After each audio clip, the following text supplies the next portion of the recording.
ओम नमो भगवते वासुदेवाय। आज हम सुनने जा रहे हैं माघ मास के शुक्ल पक्ष की पावन जया एकादशी की महिमा। एक ऐसी एकादशी जो पिशाच योनि से भी मुक्ति दिला दे और घोर पापों को भस्म कर दे। अगर आप भी अपने जीवन के दुख, भय और नकारात्मकता से मुक्ति चाहते हैं तो इस कथा को अंत तक अवश्य सुनिए। ओम नमो भगवते वासुदेवाय। युधिष्ठिर बोले, हे भगवान, आपने माघ माह की कृष्ण पक्ष की षटतिला एकादशी का अत्यंत सुंदर वर्णन किया है।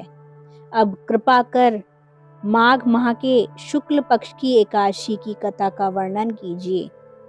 इस एकादशी का नाम और इसके व्रत की क्या विधि है तथा इनके देवता कौन हैं? श्री कृष्ण बोले, राजन, माघ माह की शुक्ल पक्ष की एकादशी का नाम जया है।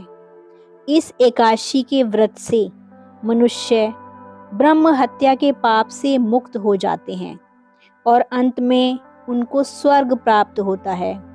इस व्रत से मनुष्य भूत, प्रेत, पिशाच आदि की योनि से छूट जाता है। अतः इस एकादशी के व्रत को विधि पूर्वक करना चाहिए। इसलिए राजन, मैं एक पौराणिक कथा सुनाता हूँ। एक समय इंद्र नागलोक में अपनी इच्छानुसार अप्सराओं के साथ रमण कर रहे थे। गंधर्व गान कर रहे थे। वहां गंधर्वों में पुष्पदंत, चित्रसेन तथा उसका पुत्र, ये 3 प्रधान थे।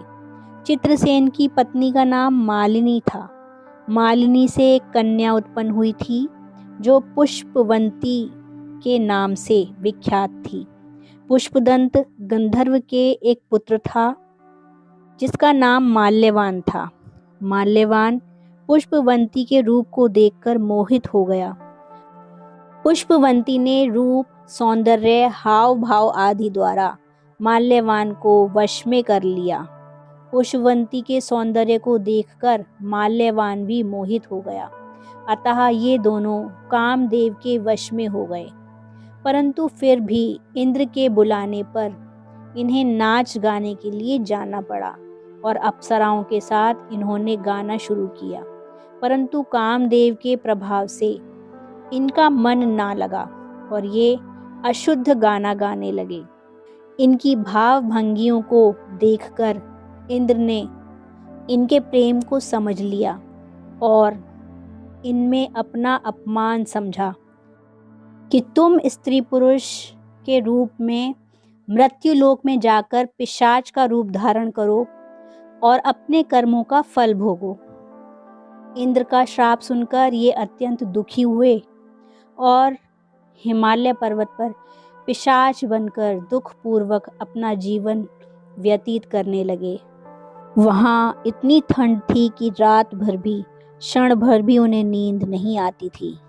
इस स्थान पर अत्यंत सर्दी थी। एक दिन पिशाच ने अपनी पत्नी पिशाची से कहा, हमने पिछले जन्म में ऐसे कौन से पाप किए थे जिससे हमें इतनी दुखदाई यह पिशाच योनि प्राप्त हुई।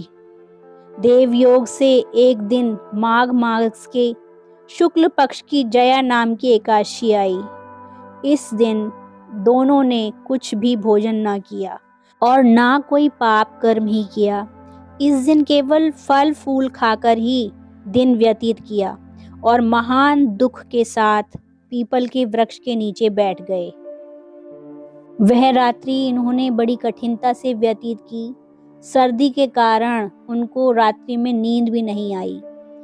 दूसरे दिन प्रातःकाल होते ही भगवान के प्रभाव से उनकी पिशाच देह छूट गई और अत्यंत सुंदर अप्सरा और गंधर्व की देह धारण करके तथा सुंदर वस्त्रों और आभूषणों से अलंकृत होकर उन्होंने नागलोक को प्रस्थान किया।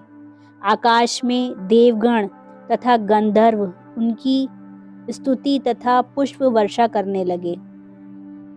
नागलोक में जाकर इन दोनों ने देवराज इंद्र को प्रणाम किया। इंद्र को भी इन्हें अपने प्रथम रूप में देखकर आश्चर्य हुआ और वे इनसे पूछने लगे कि तुमने अपनी पिशाच देह से किस प्रकार छुटकारा पाया है, सो सब बताओ। माल्यवान बोले, हे देवेंद्र, भगवान विष्णु के तथा जया एकादशी के व्रत के प्रभाव से हम लोग पिशाच की देह को छोड़कर पवित्र हो गए हैं। इंद्र ने कहा, अब तुम दोनों मेरे कहने से सुधा पान करो। जो लोग एकादशी के व्रत में तत्पर और भगवान श्री कृष्ण की शरणागत होते हैं वे हमारे भी पूजनीय हैं। श्री कृष्ण ने कहा, युधिष्ठिर, जिस मनुष्य ने इस एकादशी का व्रत किया है उसने मानो सब यज्ञ तप आदि किए हैं। जो मनुष्य भक्ति पूर्वक जया एकादशी का व्रत करते हैं वे अवश्य ही 1000 वर्ष तक स्वर्ग में निवास करते हैं। इस कथा का सार है, संगीत एक साधना है, एक विद्या है, इसमें पवित्रता अवश्य है। फिर जिस सभा में अपनों से बड़े गुरुजन आदि उपस्थित हों वहाँ प्राणी को संयम और मर्यादा बनाए रखना चाहिए ताकि गुरुजनों का सम्मान बना रहे। गुरुजनों का अपमान करने वाला घोर नरक भोगता है। ओम नमो भगवते वासुदेवाय।